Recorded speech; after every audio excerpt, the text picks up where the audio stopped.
Donc bonjour mes premières SPSVT, une petite vidéo pour expliquer un petit peu le PDF du cours des différentes activités que l'on a fait depuis l'activité 36 jusqu'à l'activité 40.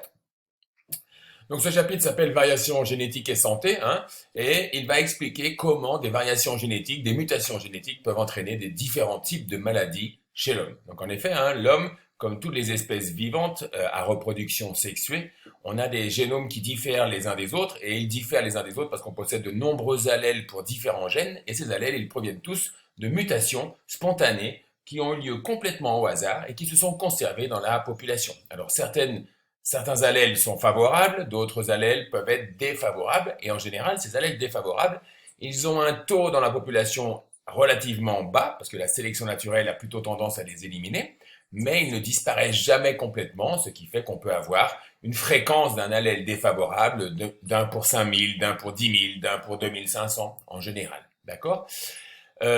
Donc, on a vu comme premier exemple, nous, la mucoviscidose. Hein, donc, on a vu que c'était une maladie autosomale, c'est-à-dire qu'elle est due à un gène présent sur des chromosomes qui ne sont pas les chromosomes sexuels, et qu'elle était récessive, parce que des parents sains peuvent très bien avoir un enfant malade.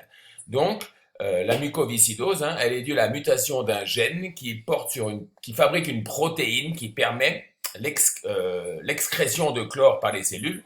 Donc toutes les cellules des épithéliums, donc ces petites cellules qui entourent tous nos boyaux, tous nos tuyaux, sécrètent un mucus qui est trop épais, et ce qui va entraîner des problèmes au niveau des bronches, mais aussi au niveau du côlon, mais aussi au niveau de tous les conduits que l'on a, de l'urètre, etc., etc. D'accord? Il existe des maladies autosomales dominantes. En général, elles sont beaucoup plus graves. Par exemple, la maladie de Steiner, hein, qui est une myotrophie, c'est-à-dire les muscles qui ne fonctionnent pas à cause d'un gène qui ne fabrique pas la myoglobine. Donc la myoglobine, c'est une protéine indispensable à la contraction musculaire. Si je possède un seul allèle muté, eh ben, je ne fabrique pas assez de myoglobine et je vais donc avoir de graves problèmes au niveau de la motricité. Ces maladies autosomales, en général, comme il y a un gène qui ne fonctionne et un gène qui ne fonctionne pas, très souvent, on va avoir différents degrés de la maladie. Donc les gens qui sont atteints de maladie de Steiner, il y en a certains qui n'ont presque pas de symptômes et d'autres qui ont des symptômes dès la naissance et qui ne pourront jamais, par exemple, tenir debout ou avoir du tonus musculaire. Il existe aussi des maladies. Alors, une maladie récessive, je la reconnais donc lorsque les parents ne l'ont pas et qu'ils ont un enfant qui l'ont. Ça, c'est la manière de démontrer que la maladie est récessive. Les maladies liées au chromosome X, elles sont faciles à reconnaître parce qu'elles ne touchent en général que les garçons, d'accord? Pour démontrer qu'elle est sur X, en général, elle est récessive. Donc, par exemple, le daltonisme. Donc, on voit qu'ici, des parents ont eu trois enfants daltoniens, alors que eux ne sont pas daltoniens. Donc ça montre déjà que c'est une maladie récessive. D'accord? Comme elle ne touche que les garçons, on peut dire que cette maladie, elle est présente en fait sur le chromosome X. D'accord? Donc cette dame-là avait un papa qui était malade. Donc ce papa daltonien lui a transmis le chromosome X avec l'allèle daltonien.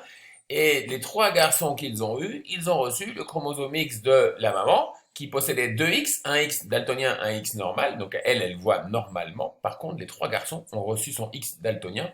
Donc ces trois garçons, eux, sont daltoniens puisqu'ils ne possèdent qu'un seul chromosome X. Ok? Dans certains cas, on peut faire ce qu'on appelle des thérapies géniques. Donc par exemple, dans la mucoviscidose, on peut modifier des virus, hein, c'est à la mode le mot virus, insérer dans les virus le gène correct du canal chlore. Les virus vont infecter les cellules de l'épithélium pulmonaire, hein, c'est les virus de la grippe un petit peu qui sont modifiés. On enlève le pouvoir virulent, le pouvoir qui rend malade du virus, et on insère le gène d'intérêt à la place. Ces virus donc infectent les cellules de l'épithélium, et ces cellules de l'épithélium fabriquent un canal chlore qui fonctionne et les symptômes de la maladie disparaissent. Le problème, c'est que ces cellules, elles ne sont pas éternelles et qu'elles vont être remplacées régulièrement par de nouvelles cellules qui proviennent des cellules souches. Or, les virus n'attaquent pas les cellules souches, ils attaquent seulement les cellules épithéliales, donc impossible ce traitement, il coûte très cher et il va fonctionner 6 mois, le temps que les cellules épithéliales soient renouvelées complètement et il faut recommencer. Donc on cherche encore comment infecter par des virus des cellules souches afin de leur donner le gène correspondant, le gène qui va corriger la maladie pour pouvoir faire ce qu'on appelle des thérapies géniques du futur. Ensuite, on a vu une deuxième maladie qui est le diabète de type 2. Donc ça, c'est en fait le diabète de type 2, c'est la majorité des maladies génétiques. La grande majorité des maladies génétiques, numéro 1, elles ne dépendent pas d'un seul gène, mais elles dépendent de dizaines, voire de centaines de gènes différents. C'est une combinaison d'allèles défavorables qui va me rendre malade. La deuxième chose, la majorité des maladies génétiques ne se déclarent pas toutes seules, elles se déclarent avec un environnement. Il faut ce qu'on appelle un facteur déclenchant. Donc, par exemple, le diabète, je vais être prédisposé au diabète selon les gènes que je possède. Et qu'est-ce qui va le déclarer? Une mauvaise habitude alimentaire. Par exemple, pour l'asthme, je vais être prédisposé à faire de l'asthme. Exemple, dans ma famille, il y a des personnes asthmatiques. Mais qu'est-ce qui va faire que je me rende asthmatique? C'est la rencontre avec un allergène.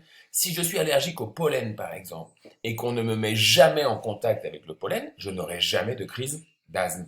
Donc à chaque fois, la grande majorité des maladies génétiques, elles ne sont pas aussi simples que la mucoviscidose, elles ne s'expliquent pas par un seul gène, mais elles s'expliquent par ce qu'on appelle un terrain génétique prédisposant, c'est-à-dire un ensemble d'allèles qui vont favoriser l'apparition de la maladie, plus un environnement qui va provoquer l'apparition de cette maladie. Dernière partie que l'on a vue, c'est l'altération du génome et la cancérisation. Donc en fait, en permanence, nous exposons notre organisme à des mutations génétiques. En vieillissant, puisque nos cellules réalisent des mitoses, et qu'à chaque mitose, il va y avoir des erreurs de recopiage du génome original, et que ces erreurs, elles ont lieu complètement au hasard. Donc ces mutations, elles peuvent très bien toucher des gènes, et en particulier ce qu'on appelle des oncogènes, qui sont des gènes qui régulent les divisions cellulaires. Quand un gène qui régule une division cellulaire est muté, il peut se passer deux choses. Soit la cellule meurt, soit la cellule commence à se diviser de façon anarchique. Si elle commence à se diviser de façon anarchique, elle donne naissance à une tumeur. Cette tumeur peut être bénigne, c'est-à-dire qu'elle peut grossir jusqu'à arriver à sa taille maximale et rester là. Ça vous fait une boule, une petite opération chirurgicale et on l'enlève.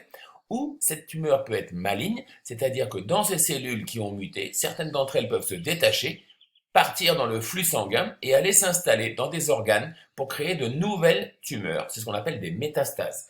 Les organes les plus touchés par les métastases sont les organes les plus vascularisés, très souvent le foie, les poumons, les os. Quand vous avez des métastases à ces endroits-là, en général, c'est ce qu'on appelle donc un cancer généralisé.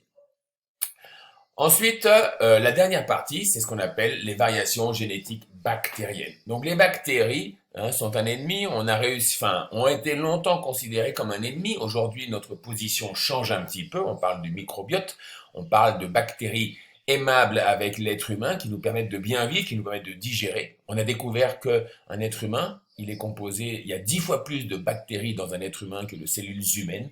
Donc en fait, un être humain, c'est une espèce d'écosystème de relation entre les cellules humaines et les bactéries qui peuplent l'écosystème humain. Et donc, cet équilibre, il faut le réguler.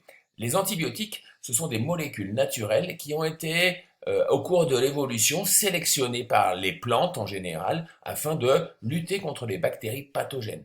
Ces antibiotiques, ils peuvent agir sur la membrane des bactéries en empêchant, par exemple, la constitution de leur membrane. Ils peuvent agir sur des protéines qui permettent aux bactéries de réaliser la division cellulaire. Et en général, un antibiotique va agir sur les bactéries, mais n'agit pas sur les cellules eucaryotes. D'où leur intérêt en médecine, c'est qu'en avalant des antibiotiques, on va tuer les bactéries, mais on ne va pas tuer les cellules eucaryotes. D'accord? Le problème, c'est que les bactéries se reproduisent tellement vite et que les mutations ayant lieu au hasard, de temps en temps, certaines mutations rendent les bactéries résistantes à certains antibiotiques. Et l'être humain, comme il a utilisé de manière générale les antibiotiques, en mettant des antibiotiques par exemple dans les poulets, dans les cochons, dans les porcs d'élevage, dans les bœufs, dans les vaches, dans le lait, dans presque tout, on a mis des antibiotiques pour favoriser les rendements, et on a sélectionné de plus en plus de bactéries résistantes. Donc par exemple, la pénicilline est aujourd'hui un antibiotique qui est pratiquement hors d'usage, puisque toutes les bactéries, ou presque, sont devenues résistantes à la pénicilline, qui, je vous rappelle, était le premier antibiotique que l'on a découvert. Et malheureusement, à chaque fois qu'un nouvel antibiotique apparaît sur le marché, on voit que 3 ou 4 ans plus tard apparaissent des souches de bactéries résistantes. Aujourd'hui, dans les hôpitaux, il existe des bactéries qu'on appelle des bactéries multirésistantes ou des superbactéries qui résistent à tous les antibiotiques connus. Donc, si jamais vous attrapez une de ces bactéries à l'hôpital, soit votre organisme est suffisamment fort pour la détruire, soit vous mourrez. Malheureusement, nous n'avons plus de médicaments efficaces contre elle. Un exemple très célèbre et très ennuyeux pour les hôpitaux européens en particulier, c'est le staphylocoque doré qui est responsable de la majorité des décès à l'hôpital dû à ce qu'on appelle des maladies nosocomiales. Donc voilà, on a fait donc une activité sur la mutation des bactéries. Donc elles mutent comme nous par hasard, elles mutent aussi. Une bactérie mutée est aussi capable d'échanger son information génétique avec des bactéries qui ne sont pas mutées et donc de conférer les résistances d'une bactérie à une autre et même d'espèces de bactéries à d'autres espèces de bactéries car la barrière intraspécifique chez les bactéries est beaucoup plus perméables que chez nous, c'est-à-dire qu'elles peuvent échanger du matériel génétique entre des espèces différentes, alors que chez les êtres vivants eucaryotes, cela est beaucoup plus difficile. Donc voilà, j'espère que cette petite vidéo vous aura aidé à mieux comprendre ce cours. Révisez bien les activités. Le contrôle, comme il va se faire à la maison, il va porter sur anagène, il va porter sur libmol, c'est-à-dire que je vais prendre une maladie génétique et il faudra l'expliquer un petit peu comme on l'a fait avec tous les TP. Bon travail et bonnes vacances. Au revoir.